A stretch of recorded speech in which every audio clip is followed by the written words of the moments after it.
మిత్రమా, తినే ప్రతి మెతుకు మీద వాడి పేరు రాసి ఉంటుంది. అలాగే పడే ప్రతి కష్టం వెనుక ఒక మంచి విజయం దాగి ఉంటుంది. మనకు దక్కాల్సింది ఎప్పటికీ మన నుంచి దూరంగా పోదు. అలాగని ఏ పని చేయకుండా ఖాళీగా కూర్చుంటే నీకు దక్కాల్సింది కూడా దూరమైపోతుంది. మనం ఎప్పుడూ మన పని చేసుకుంటూ పోవాలి. మనకే దక్కాల్సినవి ఎప్పటికైనా మనకి దక్కి తీరుతాయి. కాలే కడుపుకే కష్టం విలువ, ఒంటరితనంలో బంధం విలువ, అవకాశం చెయ్యి జారినప్పుడే సమయం విలువ, చేతిలో చిల్లి గవ్వ లేనప్పుడే మనిషి విలువ తెలుస్తుంది. నీకు డబ్బు వస్తే నీ చుట్టూ చేరేవాళ్ళు చాలామంది ఉంటారు. కానీ నీకు జబ్బు వస్తే నిన్ను చూసే దిక్కు కూడా ఎవరు ఉండరు. అందుకే డబ్బు ఖర్చు పెట్టినంత సులువుగా సంపాదించలేవు. కాబట్టి నీకోసం కొంత దాచుకో. ఈరోజు నిన్ను గొంగలి పొరుగు అని అసహించుకున్నవారు రేపు నువ్వు సంపాదించావు అని తెలిస్తే నిన్ను సీతాకోక చిలుకల వర్ణించడానికి మాటలు వెతుకుతారు. సరిగ్గా మనిషి జీవితం కూడా అంతే. నీ దగ్గర డబ్బులు లేక కష్టపడుతున్నప్పుడు రాని ఎవరు బాగా సంపాదించి నువ్వు సుఖపడుతున్నప్పుడు వెతుక్కుని మరి వస్తారు. ఒకరిని తొక్కి ఎదగడం గొప్ప అనుకోవడం కాదు. ఆదరించిన చేతిని నరకడం గొప్ప కాదు. అన్నం పెట్టిన చేతిని అవమానించడం గొప్ప అనుకోవడం కాదు. అందుకే అంటారు పెద్దలు, తాడిని తన్నేవాడు ఉంటే వాడి తలను తన్నేవాడు ఇంకొకడు వస్తాడు అని. నీకంటే అతి భయంకరంగా వెన్నుపోటు పొడుస్తాడు. అందుకే వేసే అడుగులు చూసుకుని నడవడం నేర్చుకోవడం మన బాధ్యత. తప్పటడుగు వేస్తే అది మన జీవితానికి హానికరం. ఏ అడుగు వేసినా జాగ్రత్తగా వెయ్యి. ఎందుకంటే మళ్ళీ నువ్వు కింద పడితే నీకు చెయ్యి అందించడానికి ఎవ్వరూ రారు. పైగా నీ గొయ్యి నువ్వే తవ్వుకున్నావు అంటారు. చెబితే విన్నావా అంటారు. ఆ తర్వాత అనుభవించు అంటారు.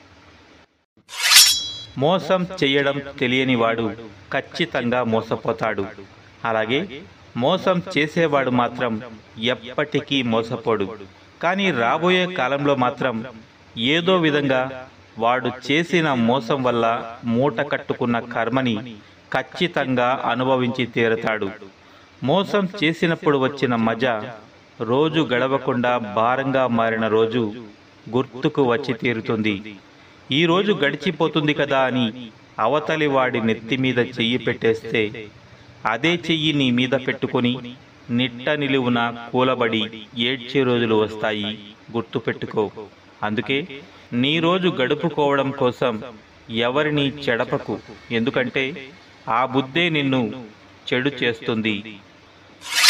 నాణ్యతను బట్టి వస్తువు యొక్క ధర, మాట్లాడే విధానాన్ని బట్టి వ్యక్తి యొక్క విలువ ఆధారపడి ఉంటాయి. పనికి మాలిన వస్తువులకు విలువ ఎలా ఉండదో పనికి మాలిన మాటలు మాట్లాడే వాళ్ళకి కూడా అంతే. అనుభవం అంటే భూమి పుట్టక ముందు పుట్టడం కాదు. ఏదైనా మాట్లాడే ముందు ఎదుటి మనిషి మనస్సు నొచ్చుకుంటుందా అని ఆలోచించి మాట్లాడే బుద్ధి ఉండడం. అది లేనప్పుడు ఎంత వయసు ఉన్నా ఎంత అనుభవం ఉన్నా వ్యర్థమే. ఎదుటివాడు తప్పు చేసిన ప్రతిసారి దాన్ని కొండంత చేసి అందరికీ చూపించడం కాదు. అలాంటి తప్పు నువ్వు చేసినప్పుడు నిన్ను నువ్వు సమర్థించుకోవడం కూడా గొప్ప కాదు. అసలు ఈ ప్రపంచంలో ఎవరు తప్పు చెయ్యడు అనుకోవడం ఎంత మాత్రమూ గొప్ప కాదు. మనవాడు చేసిన తప్పును కప్పిపుచ్చి నీకు పడని వాడని వాడు చేసిన మంచిని కూడా వేలెత్తి చూపడం గొప్ప కాదు. తప్పుని సహజంగా భావించడం గొప్ప. ఆ తప్పుని మళ్ళీ మళ్ళీ జరగకుండా చూసుకోవడం గొప్ప. అర్థమైందా? ఒకడు డబ్బు సంపాదించడం మొదలుపెట్టి నీతో మాట్లాడడం మానేశాడు అంటే వాడికి పొగరు పెరిగింది అని కాదు. వాడి లైఫ్లో వాడు బిజీ అయ్యాడు అని అర్థం. ఇక్కడ గమనించాల్సిన విషయం ఏమిటంటే నువ్వు మాత్రం అలాగే ఖాళీగా ఉండి వాడి గురించి అనవసరంగా ఆలోచిస్తున్నావు అని అర్థం. ఆత్మాభిమానం దెబ్బతిన్న ఆడది ఏ బంధాన్ని లెక్క చెయ్యదు. సాధారణంగా స్త్రీలలో మంచివారు చెడ్డవారు అంటూ ఉండరు.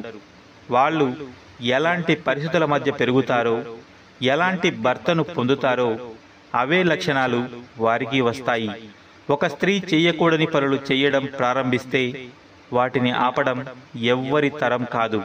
అలాగే ఒక ఆడది జీవితంలో అన్ని రకాలుగా ఓడిపోయినప్పుడు ఆమెకు ఏమనిపిస్తుందో తెలుసా? మొదట నవ్వడం మానేస్తుంది. చివరగా బంధాలను, బంధుత్వాలను కూడా నమ్మడం మానేస్తుంది. అన్నింటినీ వదిలేసి ఒంటరితనమే మేలు అనుకుని ఒంటరిగా బతుకుతుంది. మనశ్శాంతిని మనీ పెట్టి కొనగలిగితే కోట్ల రూపాయలు వెచ్చించి కోట్ల మంది కొనుగోలు చేయడానికి సిద్ధంగా ఉన్నారు. కానీ మనశ్శాంతి దొరికేది మార్కెట్లో కాదు, నీ మనసులో కలిగే సంతృప్తిలో. దీపం గది అంతా వెలుగును ప్రదర్శించగలదు, కానీ తన కింద మాత్రం చీకటిగానే ఉంటుంది. అలాగే నీ కీర్తి లోకమంతటికీ గొప్పగా కనపడినా నీ వాళ్లకు మరియు నీ పరిచయస్తులకు మాత్రం అది అస్సలు కనపడదు. ఎందుకంటే వాళ్లతో కలిసి పెరిగినవాడు గొప్పగా ఎదగడం వాళ్ళు ఓర్చుకోలేరు కాబట్టి. డబ్బు తీసుకునేటప్పుడు ఉండే మాట, మర్యాద, మంచితనం తిరిగి ఇచ్చేటప్పుడు ఉండవు. నీ దగ్గర డబ్బు లేకుంటే నీ సొంతవాడు కూడా పరాయివాడు అవుతాడు. నీ దగ్గర డబ్బు ఉంటే పరాయివాడు కూడా నీవాడు అవుతాడు. అందుకే నువ్వు ఎవరికి అప్పు ఇవ్వకు, ఎవరి దగ్గర అప్పు చేయకు. అప్పు ఇస్తే తప్పు చేసినట్లే.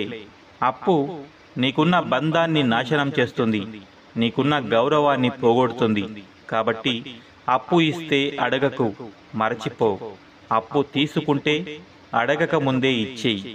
నీ జీవితంలో నలుగురితో స్నేహం దొరుకుతుంది, లేదంటే అప్పు నిన్ను ఒంటరిని చేసి నడి రోడ్డు పైన నిలబెడుతుంది. నిన్ను ఎవడో పిసినారి అన్నాడు అని బాధపడకు. ఖర్చు పెట్టిన ప్రతి రూపాయి లెక్కపెట్టు. ఎందుకంటే మాటలు అన్న ఏ ఒక్కడు అవసరం వస్తే పైసా కూడా ఇవ్వడు. నీ దగ్గర డబ్బు ఎక్కువగా ఉన్నప్పుడు ఖర్చు చేసే గుణాన్ని తగ్గించుకో. నీకు కోపం ఎక్కువగా ఉన్నప్పుడు మాటలను అదుపు చేసే గుణాన్ని అలవాటు చేసుకో. జీవితంలో గెలవాలంటే నువ్వు ఆచరించాల్సిన ఒకే ఒక సూత్రం అలుపెరుగని విక్రమార్కుడిలా యుద్ధం చేయడం. ఈ యుద్ధంలో నీ ఆత్మవిశ్వాసమే నీ ఆయుధం. నీ దృఢ సంకల్పమే నీకున్న సైన్యం. నీ సైన్యానికి సేనాధిపతివి నువ్వే. నీ ఆత్మవిశ్వాసానికి పదును పెట్టి దృఢ సంకల్పంతో సమరశంఖం పూరించు. యుద్ధం మొదలుపెట్టు. చివరిదాకా వెంటాడు. ఆగిపోకు, అలసిపోకు. అంతా అయిపోయింది అని వెన్ను చూపకు. ఆఖరి వరకు పోరాడితేనే ఓటమి కూడా గెలుపుగా మారుతుంది. నువ్వు తినే భోజనం గురించి ఎంత జాగ్రత్తగా ఉంటావో వినే మాటల విషయంలోనూ అంతే జాగ్రత్తగా ఉండు. ఎందుకంటే కొన్నిసార్లు నువ్వు వినే మాటలే నీ స్వభావాన్ని మార్చేలా ఉంటాయి. అందుకే వీలైనంత వరకు మంచి మాటలు వినడానికే ప్రయత్నించు. ఎందుకంటే భోజనంలో విషం పడితే ఎంత ప్రమాదమో వినకూడని మాటలు చెవిలో పడినా అంతే ప్రమాదం. నీ ఇబ్బందులను తీర్చుకోవాల్సింది నువ్వే. నీ కన్నీళ్లను దిగమింగి ముందుకెళ్లవలసింది నువ్వే. నీ గుండెను రాయి చేసుకుని ముఖం పైన నవ్వు పులుముకుని ముందడుగు వేయవలసింది నువ్వే. నీకోసం ఎవరూ దిగిరారు. కనీసం నీ చుట్టూ ఉండేవాళ్లు కూడా నిన్ను చూసి ఓదార్చరు సరికదా, పక్కకు తిరిగి నవ్వుకుంటారు. అవసరం లేదు అనుకుంటే నీ నుంచి ముఖం చాటేస్తారు. అందుకే ఎవరి కోసం ఎదురు చూడకు, ఒంటరిగానే వెళ్ళు. అబద్ధం అందంగా ఉంటుంది, వినడానికి చూడడానికి ఇంపుగా ఉంటుంది, నమ్మడానికి వీలుగా ఉంటుంది. ఎందుకంటే దానికి రూపం మనం ఇస్తాం కాబట్టి. అదే నిజమైతే వినడానికి కఠినంగా ఉంటుంది, నమ్మడానికి కష్టంగా ఉంటుంది. ఎందుకంటే అది రూపం లేకుండా ఉంటుంది కాబట్టి. కానీ అబద్ధంతో మొదలైంది ఎక్కువ రోజులు ఉండదు. అది స్నేహమైనా, జీవితమైనా, ప్రేమ అయినా. జీవితంలో ఎప్పుడూ కూడా ఒకరికి భయపడి బ్రతకవద్దు. ఒకరిని తక్కువ చేసి మాట్లాడవద్దు. అలాగే నిన్ను నువ్వు తక్కువ చేసి మాట్లాడే వారి దగ్గర వేచి ఉండవద్దు. మరణాన్ని అయినా ఎదిరించి నిలబడు, కానీ నీకు విలువ లేని చోట ఉండి నీ ఆత్మ గౌరవాన్ని కించపరచుకోకు. ఎందుకంటే ఉన్నది ఒక్కటే జీవితం. నీకు విలువ ఇవ్వని వారి దగ్గర ఉండి మిగతా జీవితం వృధా చేసుకోకు.